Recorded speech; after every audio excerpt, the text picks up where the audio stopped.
Now let's move over to the Middle East, where Hezbollah condemned the Lebanese government on Wednesday, accusing it of committing a grave sin by assigning the army the responsibility of enforcing a state monopoly on weapons. This statement intensifies the national debate over the calls for the Shiite group to disarm. On Tuesday, the cabinet authorized the Lebanese army to develop a plan aimed at restricting arms across the country to 6 official security forces by the end of the year, a significant challenge for the Iran-backed Hezbollah. The plan is to be presented to the cabinet by the end of August for discussion and approval. The decision followed growing pressure from the United States and anti-Hezbollah groups in Lebanon, urging the cabinet to publicly pledge to disarm the party, amid concerns that Israel might escalate its strikes on Lebanon if this is not addressed. In a written statement today, Hezbollah described the move as a direct result of its produced instructions from the US envoy, Tom Barak, referring to a proposal he presented to Lebanese authorities that outlined a timeline for the group's disarmament. We're now joined by Jordan Cope, who is a Middle East expert. He joins us live from Dallas. Thank you very much, Jordan, for joining us here on the program. Jordan, what are the chances that the Lebanese government can get the Iran-backed proxy group of Hezbollah to completely disarm?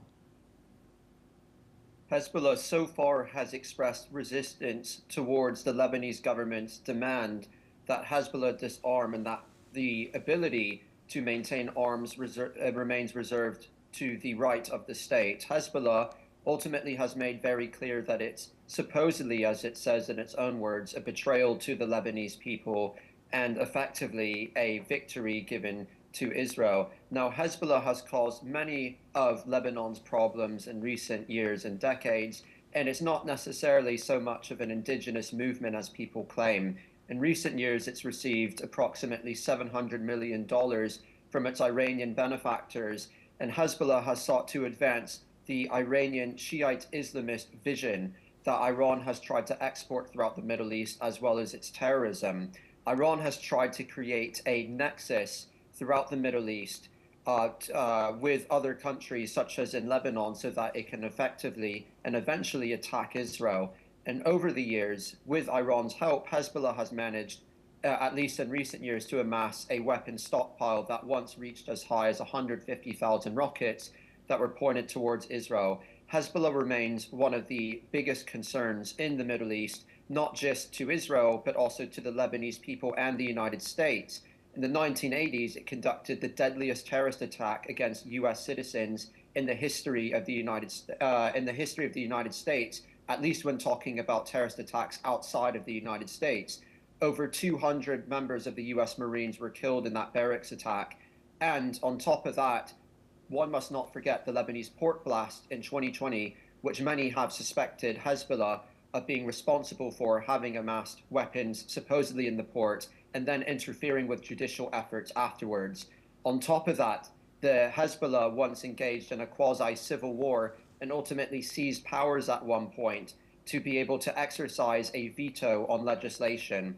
So while Hezbollah once controlled power effectively in Lebanon, it has seen its power dwindling more and more since Israel's recent intervention in Lebanon, which has significantly undermined its capabilities. And the Lebanese government, while it will have its challenges, must seize the opportunity now to once and for all disarm it. Jordan, how would you analyse the stability of Lebanon now politically, given the fact that the possibility and the likelihood that Hezbollah does refuse? Does disarmament risk sparking civil violence or even a full-blown conflict in Lebanon? It's certainly hard to predict. The fall of Syria from Bashar al-Assad to Ahmad al-Shara was definitely a development that would have also weakened Hezbollah's capabilities. It effectively cut off a major supply line connecting Iran to Lebanon, therefore making it more difficult for Hezbollah to rearm and get the resources that it needs to be the terrorist organization that it was once capable of being. And it's to no surprise that during the 12-day war, when Israel and Iran were at war, Hezbollah really did not intervene simply because it probably had to worry about its own resources and maintaining them for its existential needs later on. And so it's a bit difficult to predict how Lebanon will, what will happen in Lebanon in the coming days and weeks. But it certainly seems that Hezbollah has been dealt a heavy blow, and Hezbollah really hasn't exacted any revenge since Israel took out Hassan Nasrallah and Hashem Safiuddin, two of Hezbollah's foremost leaders. It certainly seems that Hezbollah is weakened, and it hasn't really responded as well to efforts by the Lebanese government, which has sent drones in recent days and hours to target Hezbollah officials in the country.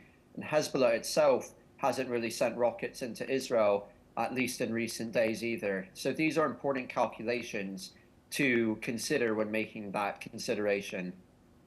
Jordan, finally, Iran, as you've said, of course, bankrolls Hezbollah. Does the Raisi administration view disarmament as a red line issue worth escalating over here with Israel or even with US forces in Syria? Can you please repeat it? Went a bit fuzzy. Which regime again? The Raisi administration.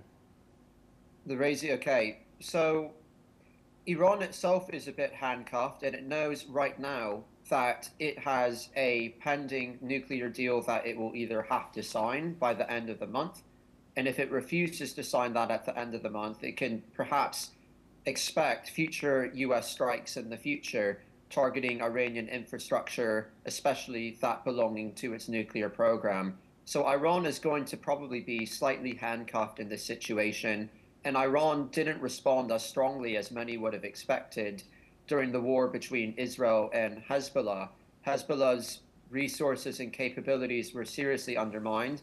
And one must not forget that this was probably Iran's strongest proxy in the entire Middle East.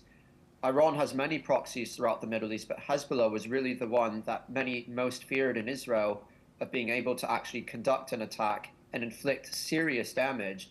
Many of the 150,000 rockets that Hezbollah once had, at least a few years ago, some of them at least were precision guided and could have struck places deep in the heartland of Israel. And so I don't expect Iran anytime soon to intervene on Hezbollah's behalf as it has in the past. Thank you, Jordan Coate, for joining us here on the programme. Well, that's all that we have time for.